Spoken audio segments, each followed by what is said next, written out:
Midorima aurait pu être imbattable avec une seule amélioration. On parle bien de Shintaro Midorima, le shooter fou de la génération Miracle, qui arrive à mettre des 3 points depuis la moitié de son terrain, et le pire, c'est qu'il ratait jamais. Son shoot, il est tellement parfait qu'il a même plus besoin de regarder la balle après qu'il l'ait lancée. Mais il a un énorme défaut, c'est qu'il dépend trop de ses coéquipiers. On a vu que dans chaque match, quand il était pris par un défenseur de haut niveau, il était quasiment inutilisable. Son rôle à Midorima, il est axé 100% sur le catch and shoot, et il a pas de jeu en isolation, il a pas de dribble, il a pas de vitesse, donc en fait il peut pas se créer son propre tir tout seul. Mais maintenant, imagine juste un instant que Midorima il puisse dribbler comme Aomine par exemple. Ça lui permettrait de prendre son joueur en 1 contre 1, de l'effacer et boum, de shooter à 3 points. Regarde le match contre Rakuzan, Akashi il avait tellement bien verrouillé Midorima qu'il avait été totalement inutile.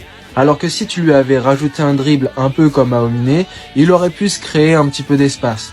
On parle de Akashi, donc il aurait pu très certainement le bloquer, mais quand même avec le niveau de Aomine, il aurait pu avoir plus de chances de marquer. Et si tu veux un exemple concret, regarde maintenant qui c'est quand il est en perfect copy et dans la zone.